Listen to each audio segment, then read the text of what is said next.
요새 용찬우 그분이랑 흑자일스 그분 싸운 거 아세요? 용찬우라는 유튜버 분이 있으세요. 용호수라는 이름으로 옛날에 이제 디지털 영상 편집하고 뭐 이런 것들에 대해서 유튜브를 하시는데 한 20만 됐었고, 거기에 따라서 이제 영상 만드는 법, 거기에 대한 강의도 하셨고, 근데 이제 그분이 용찬우라는 채널을 개설해서 이제 성공하게 돼서 강의를 하기 시작한 거예요. 우리가 성공하려면 어떻게 해야 된다, 끌어당기면 지금 뭐다, 이런 것들이 있었는데, 뭐 유튜브를 찍는 건 자유잖아요. 그 유튜버들을 선택하는 거는 팬들인 거고. 근데 저는 그런 분들이 참 성공학 강의하는 거 보면서 도대체 뭘 했길래 성공학 강의를 할 수 있는 거지? 얼마나 성과들을 냈길래 저 사람은 성공학 강의를 하는 거지? 저는 그런 생각이 있었어요. 왜냐면 유튜브라는 건 어떤 엔터 채널이잖아요. 말을 잘해서 강사로도 성공하시고 많은 팬들을 끌어모으시는 분도 있죠. 세일즈를 한 번도 해보신 적이 없는데 세일즈 강의를 해서 유명해지신 분도 있고, 어떤 좋은 이론을 가지고 이제 설명을 하셔서 강사가 되신 분들인데, 용찬우랑 그분도 그런 식으로 강의를 하시더라고요. 근데 그건 뭐 본인의 자유니까 그렇게 지나갔었는데, 그분이 몇 가지 말실수가 있었던 거예요. 그 사건의 시초가 된 게 운동 열심히 하시는 분들을 향해서 그런 사람들 금비되어서 전쟁 나면 다 죽는다고, 뭐 뒤에 손 안 닿아가지고 다 죽는다고 얘기하고, 약간 대중들을 무시하는 발언을 좀 했었어요. 우울증은 세상에 존재하는 병이 아니다, 우울증 가지고 얘기하는 거 말도 안 된다. 그 다음에 가수 송민호 그분이 TV 나와서 울고 이런 거 모습을 보면서 인스타에다가 죽여 패버리고 싶다, 이런 식으로 거기에 대해서 논란이 되면서 그걸 흑자일스라는 대형 채널에서 다룬 거죠. 그게 엄청나게 이슈가 돼버린 거예요. 근데 일단 용찬우 그분이 사과를 안 하고 있어요. 2달째 용찬우라는 이름 검색해보면 수많은 레카 유튜버들이나 뭐 정신과 의사분들도 있고요, 많은 유튜버들이 잘못에 대해서 계속 지적을 하세요. 네가 사과를 해야 된다, 너는 어떤 것들 잘못했고 지금도 뭘 계속해서 잘못하고 있다, 이런 것들에 대해서 얘기를 하고 있거든요. 근데 전혀 받아들일 생각이 없어요. 어떻게 대처를 저런 식으로 하지 싶을 정도로 말도 안 되는 대처를 지금 계속 하고 있거든요. 계속 변명만 해요. 잘못을 했으면 정말 깔끔하게 인정을 하는 게 가장 좋은 사과라고 생각하거든요. 사과라는 게 그렇잖아요. 진심으로 사과하고 재발 방지 대책을 내놓고 피해받으신 분들에게 피해 보상책까지 내놓는 게 가장 좋은 사과라고 이야기를 하는데, 그분은 아예 사과 자체를 지금 안 하고 있어요. 그러면서 계속 이슈가 커지고 있거든요. 2달째 한 사람이 공격당했던 일이 과연 유튜브상에 존재를 하나 싶을 정도예요. 근데 2달째 계속 공격을 받고 있는데도 대처를 안 해요. 저도 사기꾼으로 한번 저격을 당한 적이 1년 전에 있었거든요. 그때 회사 매출이 아예 아작이 났었거든요. 저도 교육 사업을 하기 때문에 이미지로 먹고 살아야 되는 직업 중에 하나인데 아작이 나죠. 한번 저격을 맞은 후로는 사기꾼의 이미지도 약간은 씌워져 버렸고, 그 후로는 조회수도 거의 박살이 났죠. 근데 근거도 하나도 없었고, 그리고 저는 거기에 대해서 현명한 대처를 했다고 생각합니다. 제가 해명할 수 있는 거 다 하고, 그래도 아직까지 유튜브에서 잘 활동하고 있고 많은 분들이 저를 좋아해 주시고 제 사업도 계속 잘 되는 건 대처를 잘해서 그렇게 됐다고 생각을 해요. 제가 예전에 저랑 와이프도 너무 없을 때부터 시작을 했기 때문에 9년간 살면서 그 다음에 이 위치까지 올라오면서 얼마나 많은 사건 사고들, 위기와 고난이 정말 얼마나 많았겠어요. 근데 제가 옛날부터 와이프한테 했던 얘기가 있어요. 여보, 인생에서 위기의 순간은 언제나 온다. 근데 어떤 상황이 생기고 내가 선택을 해야 되는 그 순간순간마다 어떤 식으로 대처를 하느냐가 나는 그 사람의 인생을 바꾼다고 생각을 한다. 얼마나 현명한 대처를 할 수 있느냐에 따라서 그 사람 그릇이 결정되는 거고 그 사람 인생이 결정되는 거다. 그래서 항상 어떤 판단을 할 때는 정말 현명하게 생각을 해야 된다. 제가 이랬었거든요. 근데 용찬우랑 그분을 보면 대처가 정말 말도 안 되게 잘못되고 있어요. 저 사람이 과연 성공학을 강의할 자격조차가 있나 생각이 들 정도로 대처가 너무 잘못되고 있거든요. 심사임당님을 제가 왜 제목에 같이 써놨었냐면, 심사임당님도 큰 논란이 있었는데 그때 그 상황을 보면 논란이 터졌고 심사임당님은 거기에 대해서 반박을 하셨어요. 제가 생각해도 억울할 만한 상황들이 충분히 몇 가지 있더라고요. 거기에 대해서 충분히 반박을 하셨고 많은 화력 지원이 됐죠. 심사임당님 도대체 뭘 잘못했냐. 근데 이제 심사임당님한테 네가 잘못한 거야, 이렇게 생각하는 사람들도 여론전이 펼쳐진 거예요. 그러면서 호갱구조대부터 해가지고 사망여운님까지 딱 나오면서 여론전에서 대중들한테 확실히 밀린다는 걸 판단을 하셨죠. 심사임당님이 바로 사과 영상 올리시고 AI 채널 정말 큰 돈 들여서 만드셨을 거고 수익도 진짜 많으셨을 거예요. 근데 그것도 바로 폐지시켜버리시고 영상 안 올리겠다, 자중하시고 재발방지 대책 세우고 피해자분들이 있다면은 전원 다 환불해드리겠습니다, 그렇게 하시고 유튜브 활동은 한두 달 정도 쉬셨죠. 그때 이제 어떤 유튜버들은 그렇게 얘기한 적도 있어요. 유튜브 상에선 절대 사과하면 안 된다. 사과하는 순간 내가 잘못하는 걸 인정하는 꼴이 되는 거고 그 순간 그 사람은 저격의 대상이 된다, 이랬었는데 저는 생각이 완전 정반대거든요. 내가 그릇이 큰 사람이고 앞으로도 계속 일에 몸을 담을 거라면 명확하게 사과하는 게 맞다고 생각을 해요. 그래서 결국 그 대처의 결과가 심사임당님이랑 현승원님은 지금 다시 복귀하셨는데 지금 너무 잘 되고 있어요. 조회수도 예전보다 다시 더 살아나시는 것 같더라고요. 그렇게 명확하게 대처를 하시니까 지금 다시 유튜브도 재개하시고 지금 교육 사업도 다시 시작하셔가지고 엄청 잘 되는 걸로 알고 있거든요. 책도 제가 오늘 슈퍼노멀이라는 책 주문했는데 그것도 베스트셀러가 되고, 결국 진짜 대처를 잘 하셨어요. 제가 생각해도 정말 깔끔한 대처하셨어요. 근데 실패하는 사람들 엉뚱한 대처를 해요. 핑계대거나 도망치거나 둘 중 하나예요. 대처를 잘못하는 모습을 보이니까 제기가 안 되는 거예요. 그렇게 사라진 유튜브에서 활동했던 분들 진짜 많거든요. 근데 지금 용찬우란 분이 더 희한한 모습을 보여주더라고요. 저 그게 진짜 안타까웠어요. 제 영상을 보시는 분들이랑 성공을 꿈꾸시는 분들은 항상 위기의 순간에서 대처를 잘하셨으면 좋겠어요. 그러면 대처를 잘하는 방식은 뭐냐? 대처를 잘하기 위해서는 정말로 아직도 실적이 안 나오는 것이 DB의 문제라고 생각하시나요? 당신의 영업 실적을 바꿔줄 단 하루의 기회,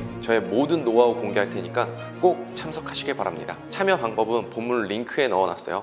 대중적인 시선에서 봐야 돼요. 제3자에게 조언을 얻어야 된다고 저는 생각을 해요. 왜냐면 내가 그 현상 속으로 들어가면 내 감정이 이미 너무 많이 들어가 있고요. 내 주변에는 어쨌든 나를 좋아하는 사람들만 있단 말이에요. 그러면 그 사람들한테는 조언을 구해도요, 현실적으로 조언을 해주기 어려워요. 정말로 객관적으로 이야기해 줄 수 있는 제3자에게 조언을 구해야 됩니다. 내 감정이 들어가는 순간 어떤 상황에서든 감정적인 대처가 나올 수밖에 없어요. 내 일이잖아요. 그렇기 때문에 나를 바라보는 사람들의 시선으로 생각하는 게 아니라 내 생각대로 생각을 해버리니까 절대 현명한 대처할 수 없습니다. 그 다음에 두 번째가 절대로 감정이 개입돼서는 안 됩니다. 냉철하게 이성적으로만 생각하세요. 저도 어떤 판단을 할 때 항상 고민하는 게 내가 지금 감정적인 생각을 하고 있는 건가 이성적인 생각을 하고 있는 건가, 이걸 정말 많이 고민하거든요. 정말 이성적으로 판단하시길 바래요. 그 다음에 세 번째가 사과를 할 거면 명확히 사과를 해야 되고요. 재발 방지 대책을 꼭 세워주셔야 되고 진전성이 있어야 되고 피해를 입으신 분들한테는 충분히 보상이 돌아갈 수 있게 해야 돼요. 자기 할 수 있는 모든 선에서는. 그렇게 되지 않으면 사과가 될 수가 없습니다. 말뿐이 사과가 돼요. 그 다음에 사과를 할 때 어떤 토론이라는 게 벌어질 거 아니에요. 처음부터 막 잘못했다 할 수는 없을 테니까 토론이 벌어졌을 때 정말 말꼬리 잡지 마라. 지금 용찬호 그분 보면 계속 말꼬리 잡으시면서 계속 핀트 흐리고요, 말을 툭툭 끊어요. 근데 사람들이 거기에 대해서 뭐라고 하면 왜 이렇게 전제 조건을 많이 다세요? 계속 그러고 있어요. 제가 그거 보고 있으면 치사해도 저렇게 치사할 수가 있나? 이게 피해의식이랑 자기 방어밖에 없는 것 같아요. 모든 대화가 다 그런 식이에요. 남의 말을 아예 듣질 않아요. 그렇게 하면 그 어떤 누구도 나를 용서해주거나 나를 좋아해줄 수가 없습니다. 그 다음에 마지막으로 제일 해드리고 싶은 말씀이, 어떤 위기의 순간이 오면 정면 돌파하는 것밖에 방법이 없다. 도망치고 핑계대고 이렇게 하는 순간 정말 끝나는 것 같은데, 대부분의 사람들이 이제 위기의 순간이 오면 거의 다 도망을 쳐요. 제일 많이 선택하는 게 잠수 타는 거, 현실 도피. 그러니까 현실을 도피하기 위해서 술을 마신다거나 게임에 집중해버린다거나 뭐 이런 것들, 그게 저는 현실 도피라 생각하거든요. 제가 옛날에 망했던 때를 한번 회상해보면, 제가 외식업을 이제 3개까지 늘렸다가 장사가 안 되기 시작했는데, 장사가 안 되니까 처음에는 뭔가를 바꾸려고 하죠. 근데 잘 안 돼요. 그러다 보면 포기를 하는 거야. 내가 지금 스트레스를 받고 있는 내 이유의 본질은 딱 하나야. 매출은 떨어지고 있고 내 순수익은 줄고 있고 근데 내 지출은 늘어나고 있고 빛이 빛을 부르는 악순환의 고리 속으로 들어갔다는 건 저는 이미 인지를 했어요. 근데 내가 이걸 해결을 하질 못하니까, 해결할 수 없다고 생각해버리니까 현실 도피라는 거야. 정면 돌파가 아니라 피하는 거죠. 술로 빠져들고 게임으로 빠져들고 사람들 만나서 더 많이 마시고 실패한 사람들끼리 만나가지고 우린 좋은 사람들을 알았으니까 됐어, 우리끼리 영원히 뭉쳐서 이렇게 항상 웃고 즐기면서 살자, 인생 별거 있냐, 많이 웃는 게 인생이지, 이런 말도 안 되는 소리를 해버리는 거예요. 이러니까 내가 신불자가 됐지. 제가 지금 알고 있는 것들을 그때 알았더라면 신불자 안 됐을 거예요. 분명히 이 본질의 문제에 대해서만 해결하기 위해서 정면 돌파를 계속해서 한 달이 걸리건 2달이 걸리건 6개월이 걸리건 계속 정면 돌파를 선택했을 텐데, 그게 아니라 도망치는 거였어요. 그렇게 하면서 제 인생이 완전 나락으로 가서 그걸 회복하기까지가 진짜 오랜 시간 걸렸고, 한 번 신불자 되면 그게 벗어나는데 한 8년인가 걸리거든요. 그게 제가 위기의 상황에서 대처를 잘못했기 때문에 큰 시간이 저한테 복수를 했던 거죠. 그래서 대표님들이 정말 꼭 기억하셨으면 좋겠어요. 정말 위기의 순간에서 어떤 식으로 대처하느냐가 그 사람 인생을 바꿉니다. 내가 만약 위기의 순간에서 도망치면 내 그릇은 거기까지라고 생각을 하세요. 그럼 이제 할 수 있는 건 둘 중 하나예요. 그 그릇으로 평생 그렇게 살든지, 아니면 나보다 뛰어난 사람, 내 그릇을 올려줄 수 있는 사람한테 가서 배우던가, 둘 중 하나는 선택을 하셔야 됩니다. 이걸 가지고 뭐 이슈를 얘기하자는 게 아니라 반면교사 했으면 좋겠어요. 위기의 순간에는 그렇게 대처하지 말고 심사임당님처럼, 안대장처럼 현명한 대처를 하자. 그래야 다시 재기할 수 있다. 사업을 하시고 비즈니스 하시는 분들은 위기의 순간, 중요한 선택을 해야 되는 순간, 대처라는 걸 해야 되는 순간은 무조건 오게 돼 있습니다. 그 순간에 정말 현명한 선택을 꼭 하시길 바래요.